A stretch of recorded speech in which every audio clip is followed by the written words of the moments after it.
শিব ঠাকুরের সাথে অনেক কানেকশন, ভালোবাসি খুব। কেন? অন্য কোনো ঈশ্বর কেন নয়?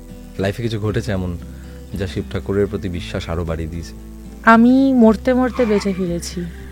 আমার মা বলে হয়তো তোর শিব ঠাকুরের জন্য, মানে একবার না অনেকবার। এখান থেকে প্রথম শুরু হয়। আমার ওয়াশরুম যাওয়ার দরকার পড়ে, তো আমি বললাম তুই দাঁড়া, আমি আসছি। আমি ওয়াশরুমে গেলাম, ভালো দরজা, লোহার, খুললো, বন্ধ করে ঢুকলাম। আমার মাসের কয়েকটা দিনেই মানে আমি না কোমোডে যাই না, আমি নিচে বসে টয়লেট করি। এবার কোমোডের ওপরেই একটা জানলা, খুব বড় না খুব ছোট না, ঠিক আছে, মিডিয়াম।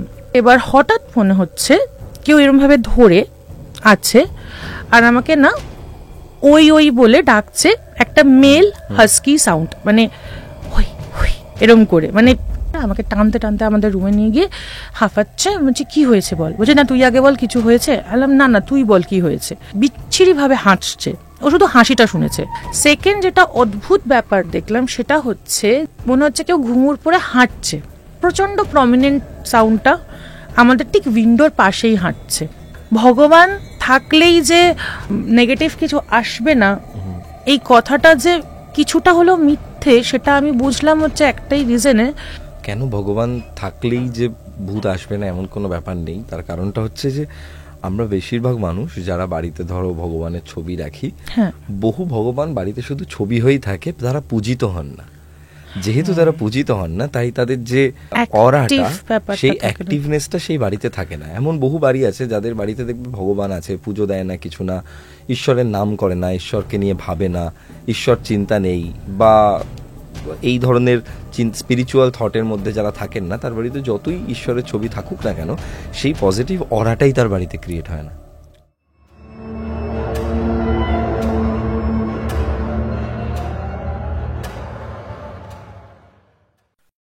সকলকে স্বাগত জানাচ্ছি প্রেত কথা লাইভ পডকাস্টের সম্পূর্ণ নতুন একটি এপিসোড। এবং আজকে আমার গেস্ট শিক্ষা। শিক্ষা কোথা থেকে আসছো? আমি ভবানীপুর থেকে আসছি। ভবানীপুর থেকে আসছি, হ্যাঁ। আচ্ছা, কি করো তুমি? আমি অ্যাকচুয়ালি একটা হেলথ কেয়ারে কাজ করি। তো এখন ওয়ার্ক ফ্রম হোম চলছে, আমার ছেলে খুব ছোট তাই জন্য। আমি তো ফার্স্ট টাইম দেখলাম তোমার ছেলেও আছে। হ্যাঁ, 2 বছর হবে। ওকে, কি নাম? ওর নাম ঋদ্ধিমান রে। ঋদ্ধিমান রে, ওকে। ঋদ্ধিমানের জন্য অনেক অনেক শুভেচ্ছা। আজকে আমরা একটা দারুণ ঘটনা শুনবো। অলরেডি ওর কাছে একটা সত্যি ভৌতিক ঘটনা আছে, এবং সেই সত্যি ভৌতিক ঘটনা আপনারাও যদি আমাদের স্টুডিওতে এসে বলতে চান তাহলে আমাদেরকে ভয়েস করুন 9875476704 এই হোয়াটসঅ্যাপ নাম্বারে ভয়েস করে পাঠিয়ে দিন আপনার ঘটনা। এবং আপনার ঘটনা যদি আমাদের পছন্দ হয় তাহলে আমরা ডেকে নেব আপনাকে আমাদের স্টুডিওতে, এবং আপনি আপনার ঘটনা শোনাবেন সমগ্র পৃথিবীর বুকে থাকা সকল বাঙালিকে। তারপর বলো, তুমি আজকে তোমার উপোস, শিব ঠাকুরের ভক্ত?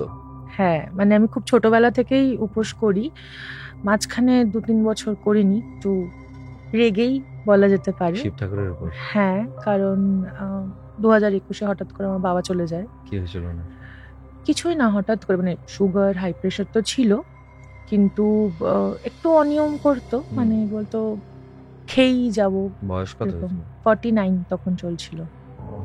খুব বেশি এজ তো নয়। হ্যাঁ, আর সময়ও দেয়নি যে কিছু করতে পারবো, মানে 2 দিনের মধ্যে, মানে স্যাটারডে নাইট থেকে প্রবলেমটা বাড়লো। ঠান্ডা লেগেছিল এটাই জানতাম, এটারই ওষুধ চলছিল। হঠাৎ করে স্যাটারডে নাইট থেকে মাথা ব্যথা করছে। সানডে নাইট থেকে এই রাইট সাইডটা ফুলে গেল। মানডে মর্নিং এ সকালেই মামি নিয়ে গেল হসপিটালে, টিউসডে মর্নিং এ চলে গেছে। আর মানডে মর্নিং এ নিয়ে যেতেও, মানে অ্যাকচুয়ালি গভর্নমেন্ট হসপিটাল সেরকম এপাশ থেকে ওপাশ করতে হয়েছে। শিব ঠাকুরের সাথে অনেক কানেকশন, ভালোবাসি খুব। কেন? অন্য কোনো ঈশ্বর কেন?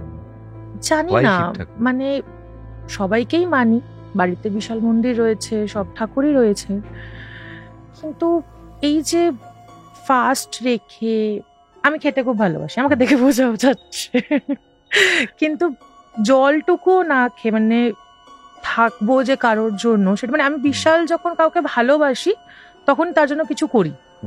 তো চাই না কেন, আমি শিব ঠাকুরকে খুব ভালোবাসি।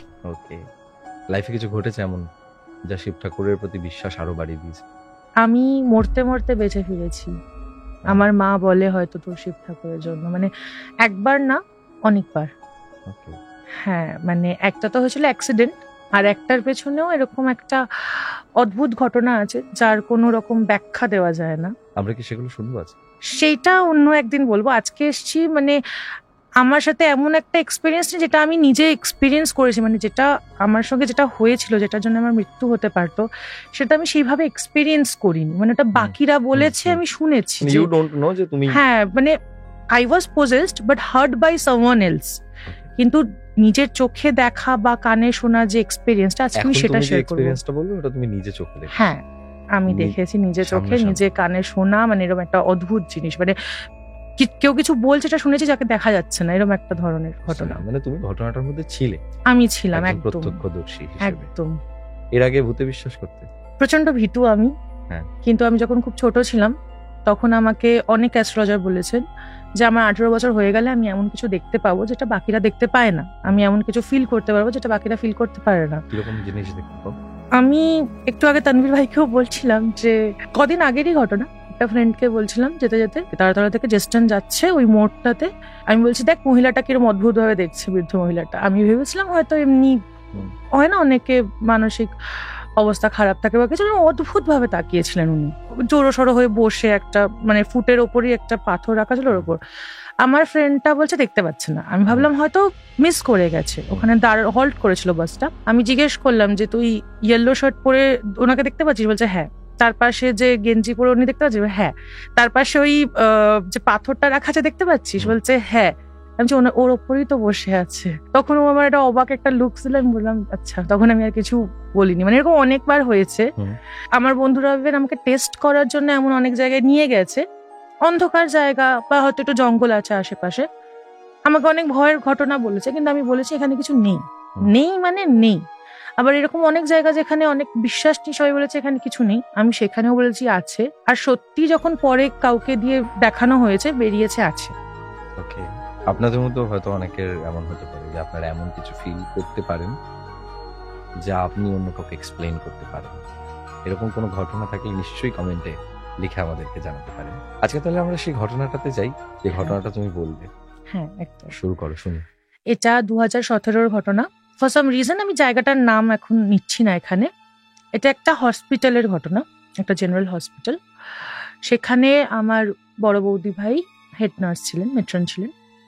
তো ওখানে কোয়ার্টারই থাকতো তখন।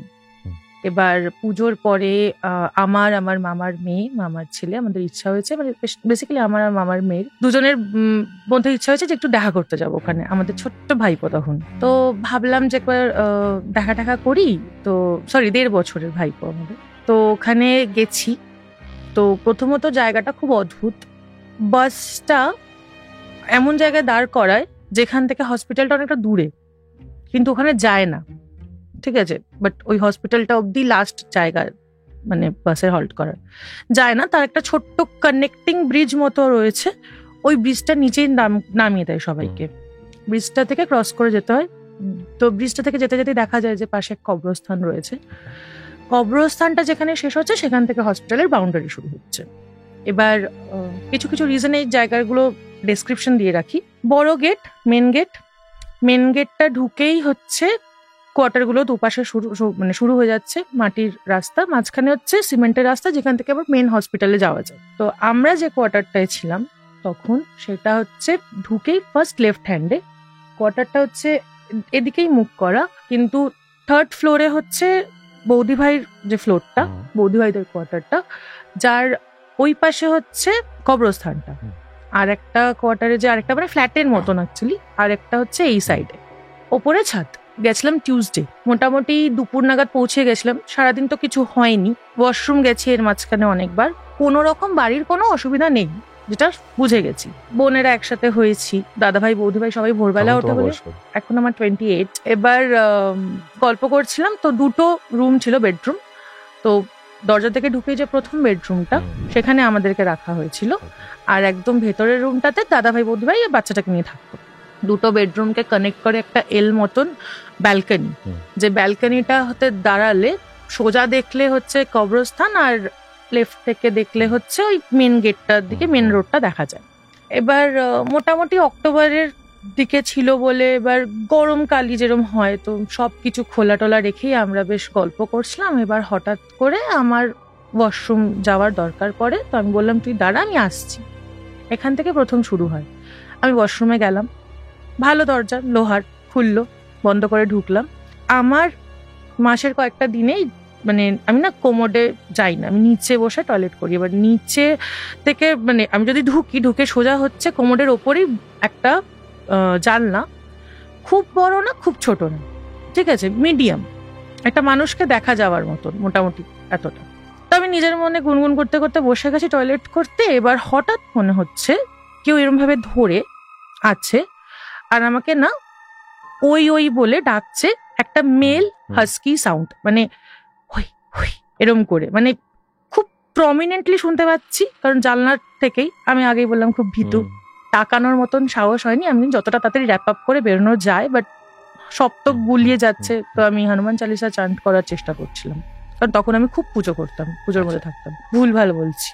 এবার যেহেতু ভুল হয়ে গেল, একটা বিভৎস হাসি, মানে যতটা না ওই আওয়াজটা আমি শুনছিলাম তার থেকে বেশি আমি হাসিটা জোরে শুনছিলাম। এটা হতে কোনো রকম আমি র্যাপ আপ করে যখন দরজা খুলি, দরজাটা পুশ সিস্টেম ছিল, খোলার টাইমে ভেতর থেকে খুলছে না। আমি প্রচন্ড ফরচুনেট যে আমার বোন আমার পেছনে এসেছিল, আমি জানতাম না। আমার আওয়াজ পেয়ে আমার বোন বলছে, বদিদি কি হয়েছে? আমি বললাম খুলছে না বোনু, প্লিজ টান। তো ও টানতে খুলে গেছে। তো বলছে কি হয়েছে? আমি দরজা লক হয়ে গেছে। আমি ওকে তখন কিছু বলিনি, আমি বললাম চল রুমে চ। ও বলছে আমিও যাবো। বললাম যা।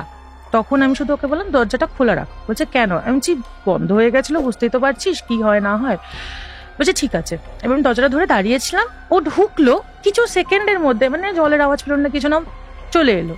মানে ও কিছু করেনি, সেটা আমি পরে জানতে পারলাম যে ও বেরিয়ে কোনো রকম দরজাটা বাইরে থেকে বন্ধ করে আমাকে টানতে টানতে আমাদের রুমে নিয়ে গিয়ে হাঁপাচ্ছে। আমি বলছি কি হয়েছে বল। বলছে না তুই আগে বল কিছু হয়েছে। বললাম না না তুই বল কি হয়েছে। বলছে মনে হলো কোনো একটা মেল ভয়েস কিন্তু ওটা হাস্কি টোনে বিচ্ছিরি ভাবে হাসছে, ও শুধু হাসিটা শুনেছে। তখন আমি ওকে আমার সাথে কি হয়েছে বললাম। তো মোটামুটি সেই রাত্রের জন্য তো ঘুমটা গেল। তখনও আমি ভাবিনি যে এটা কোনো রকম সেই রকম ধরনের কিছু হবে, কারণ আমরা দুজনে শুনেছি। আমি ভাবলাম কেউ বদমাশি করেছে, খুব খালি জায়গা তো। আমরা প্ল্যান করেই রাখলাম যে সকাল হলেই আমরা নিচে যাব, দেখবো। এবার নিচে নেমেছি পরের দিন ওয়েডনেসডে সকালে, দুপুরের দিকে ঘুরতে ঘুরতে গিয়ে বৃষ্টি পড়েছিল, তো কাদা কাদা হয়েছিল ওখানে। এবার প্রথম হচ্ছে যদি কেউ যায়, আমরা যেরকম যাচ্ছিলাম পায়ের ছাপ পড়ছিল, তো পায়ের ছাপ থাকার কথা ছিল না। সেকেন্ড যেটা অদ্ভুত ব্যাপার দেখলাম সেটা হচ্ছে, বললাম প্রথমেই থার্ড ফ্লোরে। এবার থার্ড ফ্লোরে না ওখানে কোনো দাঁড়ানোর জায়গা নেই, আমরা স্পষ্ট দেখছি দু হাত আমি দেখতে পেয়েছিলাম। আর একটা হচ্ছে একটা পাইপ তো ছিল, কিন্তু পাইপটা অনেকটা ডিস্টেন্সে ছিল, মানে এটা যদি উইন্ডো হয় এখানে পাইপ, সাপোর্ট নিয়ে দাঁড়ানো একদম পসিবল না কারোর। তাও আমরা কোনো লজিক অন্যরকম না দিয়ে আমরা কেউ করেছে, বদমাইশি করেছে কেউ, ছেড়ে দে। এবার হচ্ছে ওয়েডনেসডে, এটা হচ্ছে প্রথম দিনের ঘটনা ছিল। প্রথম দিনের ঘটনা ছিল, টিউসডেটা হয়েছে, যেটা আমরা তাও ওভারলুক করে গেছিলাম। ওয়েডনেসডে সারাদিন গেছে কোনো রকমে। এই দিনকে রাত্রিবেলা একটা অদ্ভুত জিনিস হয়েছে, সেটা হচ্ছে হঠাৎ করে মনে হচ্ছে কেউ ঘুঙুর পরে হাঁটছে, প্রচন্ড প্রমিনেন্ট সাউন্ডটা আমাদের ঠিক উইন্ডোর পাশেই হাঁটছে। প্রথমে ভাবলাম কেউ ডান্স করছে বা কিছু, কিন্তু সেটা করলে লেফট সাইড থেকে হওয়ার কথা, কারণ লেফট সাইডে একটা ফ্ল্যাট আছে, রাইট সাইডে কিন্তু কিছু নেই, হওয়ার কথা নয়। এবার হেঁটে আসছে মনে হচ্ছে বলে, এবার বেড থেকে না ব্যালকনিটা একটু মানে ডিস্টেন্স ছিল, ডোরটা এত সাহসী যে নেমে আর ডোরটা বন্ধ করতে পারছিলাম না। তো আমি বললাম একটা কাজ করে এটলিস্ট কার্টেনটা দিয়ে দিই, অনেকটা বড় জানলা, কার্টেনটা দিয়ে দিয়েছি। আমাদের তো রুম অন্ধকার ছিল। অদ্ভুত ভাবে দেখছি যে মনে হচ্ছে দুটো পা, শুধু দুটো পা, ঠিক আছে, মানে শুধু ছায়া না, একটা মানুষ যদি হাঁটে যেরকম কার্টেনের বাইরে থাকলে মনে হবে, ওরকমই দেখতে পাচ্ছি। নি থেকে পায়ে ঘুঙুর আছে, হেঁটে হেঁটে লেফট সাইড থেকে রাইট সাইডে গেল। আমরা অদ্ভুত ভাবে অবাক হয়ে তাকিয়ে আছি, সাপোর্ট ছাড়া কি করে হাঁটছে এভাবে। হাঁটলো, আমাদের ভয় লাগছিল যে আমরা তাহলে কি কবরস্থানের ওদিকে যাবে বা কিছু দেখতে পাবো, দেখতে পাইনি। তখন 4-5 মিনিটের মধ্যে দেখছি আবার রাইট থেকে লেফটের দিকে একটুখানি যখন দেখতে পেয়েছি, তখনই আমি আস্তে করে নেবে ব্যালকনির দরজাটা আমাদের ঘরের সাথে কানেক্টেড, যেটা বন্ধ করে দিয়েছি। এবার যখন বন্ধ করেছি আওয়াজ হয়েছে, আমি চেষ্টা করছি যতটা আসতে হয়, বাট আওয়াজ হয়েছে। দেখলাম মানে জানলাটা তো অনেকটা বড়, জানলাটার ঠিক মিডিল পোর্শন অব্দি এসে পাটা আমাদের জানলার দিকে ঘুরে গেল দুজনে, হ্যাঁ দুটো পা সরি ঘুরে গেল। এবার সেটা দেখে আমরা বিশাল ভয় পেয়ে যাই। সেই ভয়টা পেতে না আমরা কি করি, আর কিছু অপশন না পেয়ে মুখে চাদর চাপা দিয়ে দুজনে চুপচাপ শুয়ে থাকি, টম টম আটকে। আমাদের মামার সাথে ঘুমিয়ে পড়ে তখন, তো ওকে নিয়ে চাপ হয়নি। তারপরে দেখছি আওয়াজ পাচ্ছি আবার, তখন মনে হলো কি যাচ্ছে, মানে কি করছে, ভেতরে ঢুকছে। তখন একটু চাদরটা নামিয়ে দেখছি যে না, চলে গেছে আবার ওদিকটা। ঠিক আছে চলে গেছে, তখন আমাদের ঘুমও চলে গেছে। উঠে বসে আছি, আবার কখন আসে না আসে। দরজাটা লক করে দিলাম, লক তো করতে পারিনি, জানলাটা বন্ধ করে দেবো। এবার ভাবছি জানলাটা যদি হাত বাড়িয়ে বন্ধ করতে গিয়ে কেউ যদি ধরে, মানে অদ্ভুত অদ্ভুত ইমাজিনেশন হচ্ছে। প্রচন্ড ভয় পাচ্ছি, কারণ এটা হওয়ার কথা না। মানে আমি যদি ধরে নিই যে ছাদ থেকে, হ্যাঁ যদি আমি ধরে নিই ছাদ থেকে, ছাদে হাত দিয়ে কেউ হাঁটছে, মানে ওখানে যে স্ল্যাবটা রয়েছে, মানে শেডটা রয়েছে, কিসের ওপর পা দিয়ে হাঁটছে। মানে জানলাটা যদি এখান থেকে শুরু হয়, তো আমি অর্ধেক জানলায় দেখছি পাটা ভাসছে বলতে গেলে, তো হতে পারে না। এটা বুঝে গেছি অদ্ভুত কিছু। এইসব আমরা ডিসকাস করতেই থাকছি। মোটামুটি 30-40 মিনিটস হয়ে গেছে। তারপরে দেখছি আবার লেফট সাইড থেকে রাইট সাইডে পাটা হেঁটে হেঁটে হেঁটে হেঁটে ওই দুটো পা ওরম চলে গেল। ওই যে চলে গেল, তারপরে সারা রাতে আর কোনো ট্রেস পাইনি। ওটা তখন অলরেডি 3:30-3:40 বেজে গেছে। যথারীতি সারাটা দিন মানে সারাটা রাত কাটালাম। সারাটা সকাল খুব মনে ঘুরছে। নেক্সট ডে ওয়েডনেসডে জিনিসটা হয়ে গেছে। থার্সডেতে আমরা ভাবলাম যে বাড়িতে অনেক ঠাকুর তো রয়েছে, কিন্তু বড় বৌদি হয়তো পুজো করার ঠিক সময় পায় না, একটু পুজো করি। আচ্ছা, এটা 3 দিনের ঘটনা? হ্যাঁ 3 দিন। লাস্ট ডে না, থার্সডেতে কিচ্ছু হয়নি, পুজো টুজো করেছিলাম, ধুনো দিয়েছিলাম, কিছু হয়নি। ফ্রাইডেতে একটা মারাত্মক জিনিস হয়, খুব গরম পড়াতে সব খোলা রেখেছিলাম। থার্সডেতে কিছু হয়নি বলে খুব সাহস পেয়ে গেছিলাম যে পুজো করলেই সব ঠিক হয়ে যায়, সব যা ছিল সব কেটে গেছে। হ্যাঁ, ফ্রাইডেও পুজো করেছি, কিন্তু এর আগে দিদি কোনোদিনও এসব ফেস করেনি। সবাই জানে, ওকে, সবাই জানে, পরে বলছি আমি। হ্যাঁ পরে বলছি। ফ্রাইডের ঘটনা, ফ্রাইডেতেও পুজো টুজো করেছি, মনে বিশাল সাহস এসে গেছে। কিন্তু যেটা দেখলাম সেটা হচ্ছে যে কিছু হয়নি সেদিনকে পুজো করে।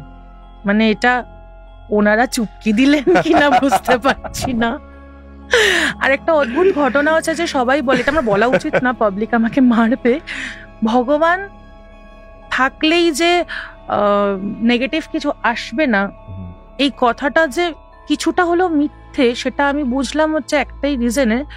ব্যালকনিটা যেটা বললাম, ব্যালকনিতে না দুটো যে রুম কানেক্ট করছে, দুটো রুমেরই বাইরে মানে ব্যালকনির দিকে মুখ করে পঞ্চমুখী হনুমানজির ফটো আছে।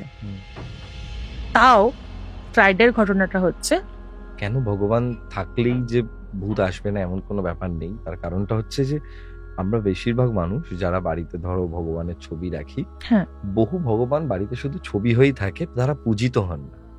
যেহেতু তারা পূজিত হন না, তাই তাদের যে অরাটা, সেই অ্যাক্টিভনেসটা সেই বাড়িতে থাকে না। এমন বহু বাড়ি আছে যাদের বাড়িতে দেখবে ভগবান আছে, পুজো দেয় না, কিছু না, ঈশ্বরের নাম করে না, ঈশ্বরকে নিয়ে ভাবে না, ঈশ্বর চিন্তা নেই, বা এই ধরনের স্পিরিচুয়াল থটের মধ্যে যারা থাকেন না, তার বাড়িতে যতই ঈশ্বরের ছবি থাকুক না কেন, সেই পজিটিভ অরাটাই তার বাড়িতে ক্রিয়েট হয় না। রাইট? তুমি যখন বাড়িতে পুজো দেবে, তুমি যখন প্রত্যেক দিন তোমার ঈশ্বরকে ডাকবে, প্রত্যেক দিন তুমি যে শিবকে ডাকছো, তাকে পুজো দিচ্ছ, তাকে ভালো রাখছো, তাকে আনন্দ দিচ্ছ, যখন তুমি তাকে সেবা করছো, তখন তার পুরো অরাটা তোমাকে ঘিরে সবসময় এক্সট্রা কাজ করছে। ডেফিনেটলি হ্যাঁ, তো ঠিকই। ওখানে কারণ বৌদি ভাই সময় পেত না, পুজো দিতেন না, পুজো দেওয়ার সময় একবার করতেন না, খুব ইনঅ্যাক্টিভ। সেখানে পজিটিভ পাওয়ারটা খুব ইনঅ্যাক্টিভ, রাদার আশপাশের নেগেটিভ পাওয়ারটা অনেক বেশি ডমিনেটিং। হ্যাঁ, একদম করতেন না, মানে সপ্তাহে হয়তো 3-4 বার সন্ধে দিচ্ছে। পুজোরও জোর থাকতে হবে। হ্যাঁ, পুজোর জোর তো একটা ইম্পর্টেন্ট, এটা ঠিক। তো যেটা হচ্ছে যে আমরা না থার্সডেতে একটা জিনিস করেছিলাম, যেটা ফ্রাইডে করিনি, আমাদের মনকে বুঝিয়েছি, ওটার জন্যই দেখতে পেয়েছি। সেটা হচ্ছে যে পুরো যে অ্যাপার্টমেন্টটা আমরা ধুনো যে দিয়েছিলাম, পুরো চারদিকে ঘুরে ধুনো দিয়েছিলাম অ্যাপার্টমেন্টের বাইরে বেরিয়ে। ফ্রাইডে সেটা করিনি, ওভার কনফিডেন্ট হলে যা হয়। ঠাকুর পুজো করেছি, কালকে করেছি, আসেনি, আজকে কেউ আসবে না, কিছু ক্ষতি আমাদের কেউ করেনি, দ্যাটস ট্রু। কিন্তু এই দিনে একটা অদ্ভুত জিনিস এটা হয়েছিল যে একটা ছোট বাচ্চা ছেলে, বয়স হবে 6-7 বছর ম্যাক্সিমাম। ওই আমি কথা বলছিলাম, গল্প করছিলাম, ঠিক ওরকম 3টে নাগাদই রাত্রিবেলা আমি বসে গল্প করছিলাম সোজা ব্যালকনির দিকে তাকিয়ে। কিছু একটা বলতে মানে খুব ফ্র্যাকশন অফ সেকেন্ডে হয়েছে বলে কোনো মানুষ হতে পারে বলে মনে হয়নি। আরো তার রিজন হচ্ছে যে আমি জাস্ট তাকিয়েছি আমার বোনের দিকে, আমার বোন শুয়ে আছে, তাকিয়ে এরকম ঘুরেছি, দেখছি একটা বাচ্চা ছেলে দাঁড়িয়ে আছে এরকম করে। দুটো অদ্ভুত জিনিস হচ্ছে, এক হচ্ছে মনে হচ্ছে যেন কেউ লাইট তার মুখের ওপর দিয়ে রেখেছে, হোয়াইট লাইট, যেখানে ওখানে অরেঞ্জ কালারের লাইট ছিল, মানে যেরকম রাস্তার ল্যাম্প পোস্ট হয়ে থাকে। বাচ্চাটা এমনি কোনো বিকৃতি মুখ না, কিছু না, নর্মাল একটা বাচ্চা, কিন্তু খুব সাদা, পেল হয়ে গেছে লিপস, স্কিন, এরকম ধরে দাঁড়িয়ে আছে গ্রিলে। অদ্ভুত হচ্ছে যে 3rd ফ্লোরে বাচ্চাটা উঠবে কি করে, ওই জায়গাটাতেই হচ্ছে, ওই দিকটাই, যে দিকটা কবরস্থান রয়েছে। এবার আমি বলতে চাইছি না যে কবরস্থান আছে বলেই হয়েছে, কারণ এই হসপিটালেও অনেক কিছু হচ্ছে, ঠিক আছে। এবার যাই না কেন বাচ্চাটার দিকে যখন আমি তাকিয়েছিলাম অনেকক্ষণ ধরে, আর মানে বিনা কিছু করে বাচ্চাটা যেন আমাকে খুব টানছিল, মনে হচ্ছে আমি উঠে চলে যাই ওখানে। অনেক কষ্টে ওটাকে আমি মানে আটকে রেখে আমি শুয়ে পড়ি। 5-10 মিনিট পরে আমার বোনও একটা কথা বলছিল, এটা একটা মজার জিনিস হয়েছে। আমার বোন গল্প করতে করতে কিছু একটা মজার জিনিস বলছিল, ওকে বুঝতে দিইনি আর, যাতে ভয় না পায়। এবারও মজায় একটা হেসে বলে উঠেছে একটা কথা যে জানিস তো ওই দিন কি হয়েছিল, বলে জাস্ট উঠে বসেছে, ওর চোখ গেছে বাচ্চাটার দিকে, হ্যাঁ ব্যালকনির দিকে। এবার বাচ্চাটা আছে কিনা আমি তো আর বুঝতে পারছি না তখন। এবার ওর রিয়াকশন থেকে বুঝে গেছি আছে, কারণ ও তখন আমাকে ইশারা করে ডাকছে, মানে হাত নাড়িয়েছে, বদিদি মানে আমার মুখ চলছে না ওর, শুধু ডাকছে। আমি বলছি কিছু দেখতে পেয়েছিস, তখন শুধু এমনি করছে। আমি চুপ করে শুয়ে পড়লো। এবার ব্যালকনির যে দরজাটা না আমাদের রুমের, ওটা না লেফট সাইডে, আমি যদি রাইট সাইড দিয়ে যাই বাচ্চাটার দিকে এনকাউন্টার আর হবে না, কিন্তু ওখানে দরজাটা নেই, তাহলে আমাকে সোজা যেতে হবে বেড়ের ওপর থেকে। ওটা আমি চাইছিলাম না, আবার যদি দেখতে পাই বা একটা নানা রকম ভয় লাগছিল, তো তাই জন্য আমি চুপচাপ শুয়েই থাকি। বাবা ভোরের আলো বেরোলে মানে এটাও ভয় পাচ্ছিলাম যে ওখান থেকে ক্রল করতে করতে এদিকটা আসবে না তো, মানে এদিকেও তো ব্যালকনি মানে রয়েছে, দেখতে পাচ্ছি, অনেক কিছু হচ্ছিল। সেই ভয়েতে আমরা দুজন লাস্টে মেন যে লিভিং রুমটা ওখানে বেরিয়ে গেছি। তারপরে আমার মনে পড়ছে আবার ভাই রয়েছে একা শুয়ে, মানে কি করব বুঝতে পারছি না, ডাকবো কাউকে, মানে ওরাও শুয়ে আছে, ভোরবেলা ওঠে, বুঝতে না পারে। তখন আমি বললাম আমাদের সানডে ফেরার কথা ছিল, ভালো লাগছে না, কালকেই ফিরে যাব, যে করে হোক কালকেই ফিরে যাব, বাড়িতে কিছু একটা বলে দেবো। তো এইসব কথা বলতে বলতেই অনেকক্ষণ পরে আমি একটু সাহস করে বললাম একটু দেখি দেখা যায় কিনা। তো একদম সেই রাইট সাইড হয়ে গিয়ে দেওয়াল থেকে একটু উঁকি মেরে দেখলাম ফাঁকা, কিছু নেই। ভাবলাম ঠিক আছে যখন নেই তাহলে বসেই যাই, তো বসে গেলাম। তারপর দেখলাম আর সত্যিই কিছু আসেনি, ভোর হতে থাকলো, তার মধ্যেই মানে 4টে বেজে গেছে। নোটিস করেছি যা কিছু হয়েছে ওখানে না 2:30 থেকে 3:30 ভেতরে ম্যাক্সিমামটা হয়েছে।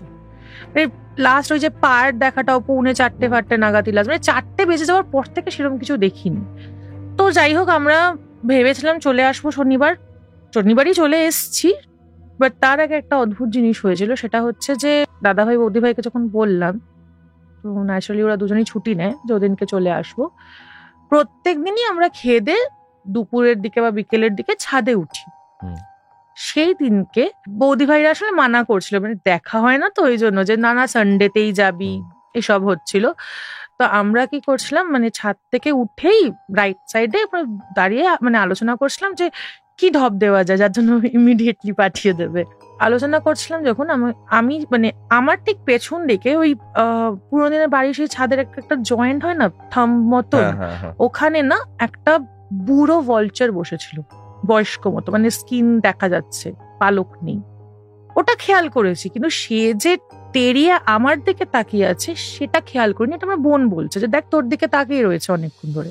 আমি ঘুরে দেখলাম, আমি ভাবলাম এত কিছু হয়েছে মনের ভুল। অদ্ভুত ভাবে হঠাৎ দেখি বড়দাদা ভাই উঠছিল, উঠতে গিয়ে আমার পেছনে কি দেখে আমাকে টানলো যখন, তখন খেয়াল করলাম বড়দাদা ভাইও বললো, বোনও বললো যে ভলচারটা উঠে এমন ভাবে এলো না, মানে ওরা খুব উঁচুতে ওড়ে আমরা জানি, উড়লে উপরে উঠে যাওয়ার কথা, কিন্তু এলো হচ্ছে পুরো ছাদের মিডল থেকে, যে মানে আমার পুরো আমাকে লেগে যেত আর কি গোত্তা মারার জন্য। উড়ে গিয়েই আবার লেফটের দিকে, যেদিকে কবরস্থানটা, আর অদ্ভুত ভাবে ওখানে কোনো গাছ নেই, উড়ে গেলে উড়ে যেতে হবে, কিন্তু গায়েব। পুরো। আমিও খুঁজি, দাদাভাইও খুঁজছে, কোথায় গেল, কোথাও কি বসে গেছে? বসে যায়নি, উড়ে বেরিয়ে গেছেই দেখেছে সবাই, কিন্তু কোথাও নেই ওটা। এটা আমরা 3 জনেই দেখেছি। একেবারে অদ্ভুত ভাবে এটা হওয়াতে তখন কেন জানি না, এটা আমার আর আমার বোনের মনে হলো এটা আমাদেরকে থ্রেট দেওয়া হচ্ছে, যেখান থেকে চলে যাও। মানে এটা মানতে পারলাম না জিনিসটা। তখন মনে হলো চলে যাওয়াটাই আমাদের জন্য ঠিক হবে, আর আমরা তখনই বেরিয়ে যাই ওখান থেকে। ওখানে আর কি ঘটনা আছে তোমরা জানলে কি করে যে ওখানে আরো ঘটনা আছে? আচ্ছা, ঘটনা আছে বলতে ওখানের একটা অদ্ভুত ডেসক্রিপশন আমার দাদাভাই দিয়েছে। পরে তোমরা বলেছি, তখন দাদাভাই বলছে যে এরকম অনেক কিছু হয়েছে আমার বৌদি ভাইয়ের সাথে। মানে বৌদি ভাই যখন কনসিভ করেছিল তখন মানে অ্যাডভান্স স্টেজ, ওই সময়ের একটা ঘটনা আছে। বাট বলছিল ওইটা আরো বাজে, ওটা হচ্ছে মর্গের পাশে ছিল কোয়ার্টারটা, ওখানে মানে অনেক রকম বাজে কিছু হচ্ছিল। এখানেও হয়। এবার আমি যে তোমাদের সাথে হয় না, কেন ছোট বাচ্চাকে নিয়ে থাকছে, বলছে হয় না তা না, কিন্তু এখন সয়ে গেছে। মানে অনেক সময় আওয়াজ, প্রথম যখন গেছিল বাসন পড়ে যাওয়া, অনেক কিছুই হচ্ছিল। বাড়িতে যখন পুজো টুজো শুরু হলো কিছু হয় না। এখানে দাদাভাই ডেসক্রিপশন হচ্ছে এটা হচ্ছে বাড়ির পোষা মশার মতন, বাইরে থেকে লোক এলে কামড়ায়, ওরকম ধরনের। বাড়ির লোকদেরকে কিচ্ছু করে না, কারণ বাচ্চাটা তো একা থাকে সারাক্ষণ। মাঝে মধ্যে তার দিদা বা মাসি আসে, যে মাসিটা হচ্ছে খুব ছোট। দাদারা এখন কোথায় থাকে? এখন তো বাড়ি চলে এসছে আবার বাসজনের এখানে। হ্যাঁ, ওদের শরীর স্বাস্থ্য এমনি সব ঠিকঠাক বলতে মাঝে মধ্যে খুব অসুস্থ হয়ে গেছিল। আমার বৌদি ভাই খুব অসুস্থ হয়ে গেছিল। বাচ্চাটা তো বাচ্চা বলে আমরা হয়তো খেয়াল করি না, কিন্তু বৌদি ভাই আর দাদা ভাই অসুস্থতা, মানে বৌদি ভাই ট্রান্সফার নিয়ে চলে আসলো ওই জন্য, অসুস্থতার জন্য। হ্যাঁ, মানে মনে হচ্ছিল যে ওখানে থেকে অসুস্থতাটা বেড়ে যাচ্ছে, কারণ ওখান থেকে যখন অসুস্থ হয় তখন কিছুদিনের ছুটি নিয়ে বৌদি ভাই ম্যাটারনাল হোমে যায়, থাকে কিছুদিন, সুস্থ হয়ে যায়। সামান্য জ্বর, এমন কিচ্ছু না, জ্বর আর একটু কাইন্ডস অফ ডায়রিয়া। যখন আবার মোটামুটি 7 দিন পর ফেরত আসে, পুরোপুরি সুস্থ, জয়েন করে আবার আর কি, আবার সেম জিনিস শুরু হয়ে যায়, যেটা ছাড়ছে না। তো এই জিনিসটার জন্য দাদাভাই বৌদি ভাই ভাবলো যে এখানে আর থাকবো না, ভালো লাগছে না, তাই জন্য ট্রান্সফার নিয়ে চলে আসে আবার। ভালোই কাজ করেছে। হ্যাঁ, ওখানে থাকার থেকে চলে আসাটাই ভালো। হ্যাঁ, আর একটা জিনিস হচ্ছে বাচ্চাটার, ওটা সবাই বলছে যে বাচ্চা নাকি মানে খাওয়া দাওয়া করছে, চেহারা বাড়ছে না, কুচকে রোগা রয়ে গেছে, যেটা এখানে এসে আবার পুরো চেঞ্জ হয়ে যায়, ঠিকঠাক হয়ে যায় আবার করে। এরকম আমরা বহু ঘটনায় শুনেছি যে যে জায়গাগুলোয় কোনো সমস্যা আছে সেখানে আর্থিক উন্নতি আটকে যাচ্ছে, বা শরীর স্বাস্থ্যের সমস্যা হচ্ছে, বাড়িতে খুব অশান্তি ছিল, বাড়িতে অশান্তি প্রচন্ড, ঝগড়াঝাটি, মনোমালিন্য হওয়া, হ্যাঁ, গ্রোথ থেমে যাওয়া, ওভারঅল গ্রোথ থেমে যাওয়া, এই ধরনের সমস্যা আমরা প্রচুর ফেস করেছি। আবার তুমি ঠিক উল্টো দিকেই দেখবে, আমরা এটা দেখি যে যে বাড়িতে প্রচুর পূজা অর্চনা হয়, যে বাড়িতে মানুষ ঈশ্বরকে মানে, যে বাড়িতে মানুষ ঈশ্বর চিন্তার মধ্যে থাকে, সেই বাড়ির দেখবে ধীরে ধীরে করে গ্রোথ হতে শুরু করে, এন্টায়ার একটা বাড়ির সাকসেস আসতে শুরু করে। এবং তার জন্য দেখবে বাড়িতে লোকজন যেই পুজো একবার দেয় সেই পুজো পরপর দিতে থাকে, এবং সে মনে করে যে এই পুজোটা আমি দিয়েছিলাম বলে আমার জীবনে এত উন্নতি হয়েছে। এবং এগুলো আমরা বহু ক্ষেত্রে দেখেছি, বহু মানুষকে দেখেছি এটা বলতে যে এই পুজোটা দেওয়ার পর আমার জীবনে অনেক উন্নতি হয়েছে, বা এই পুজোটা দেওয়ার পর আমার জীবন থেকে অনেক সমস্যা চলে গেছে। খুব সুন্দর ঘটনা শুনলাম, খুব দারুণ ঘটনা শুনলাম। আজকের এই ঘটনাটা আপনাদের কেমন লাগলো অবশ্যই কমেন্ট করে জানান, এবং আপনারা আরো কি ধরনের ঘটনা শুনতে চান সেটাও অবশ্যই জানাবেন। তুমি হেলথ সেক্টরে কাজ করো, ওকে, কোথায় আছো? আমি অ্যাকচুয়ালি ফিটো ক্লিনিক, এটা ব্যাঙ্গালোর বেসড। এটা একটা পলিক্লিনিক, ঠিক আছে। এবার ফিজিক্যাল ক্লিনিক গুলো ফর সাম রিজন উঠে যায়। কলকাতায় একটা ক্লিনিক ছিল দেশপ্রিয়র ওখানে। তোমার পড়াশোনা কি নিয়ে হয়েছে? আমার পড়াশোনা, আমি গ্র্যাজুয়েশন করি হচ্ছে ইংলিশ অনার্স নিয়ে, তারপরে আমি অ্যাকচুয়ালি ফিজিওথেরাপি নিয়ে একটা কোর্স করি 6 মাসের। করার পরে তখন কোভিড টাইমটা চলে আসে বলে না আমি প্র্যাকটিস করতে পারি, তো আমি চেষ্টা করেছিলাম বিপিটিটা জয়েন করব, কিন্তু এগুলোর তো এজ থাকে। 2021-এও আবার লকডাউন চলে আসে, তো আমি বিপিটিটা জয়েনটা দিতে পারি না, 24 বছর হয়ে যায় ন্যাচারালি, তাই জন্য আর দিতে পারিনি। তখন আমি প্যারামেডিক কোর্স স্টার্ট করি। লাস্ট সেমিস্টারের সময় আমি জানতে পারলাম আমি কনসিভ করে গেছি, তো আর লাস্ট সেমিস্টারটা তখন দেওয়া হয়নি। ইচ্ছা আছে দেওয়ার, হ্যাঁ, যেহেতু আমি এতদূর অব্দি গেছি, এবার ইনস্টিটিউটের সঙ্গে খুব ভালো রিলেশন বলে চাইছি যদি দেয়, যদি হয়ে যায় তাহলে আর। হ্যাঁ, তাহলে best, I wish you all the very best. তোমার হোক, এরপরে তোমার যত স্বপ্ন আছে সেই সকল স্বপ্ন সম্পূর্ণ হোক। থ্যাংক ইউ সো এবং মাচ। আপনারাও সকলেই ওর জন্য অবশ্যই শুভকামনা দেবেন, শিক্ষার জন্য শুভকামনা জানাবেন শিক্ষাকে। এবং আপনিও যদি আমাদের পডকাস্টে আসতে চান শিক্ষার মতোই, তাহলে 9875476704 এই নাম্বারে আপনি ভয়েস করে পাঠান আপনার ঘটনা, এবং আপনার ঘটনা সিলেক্টেড হলে আমরা আপনাকে ডেকে নেবো আমাদের স্টুডিওতে। আজকের মতো এপিসোড এখানে শেষ করছি। আমি গৌরব ছিলাম আপনাদের সঙ্গে। আজ আমার গেস্ট শিক্ষা, এবং ক্যামেরার উল্টো দিকে রয়েছে কৌশিক। এখানে গল্প নয়, ঘটনা শোনানো হয়।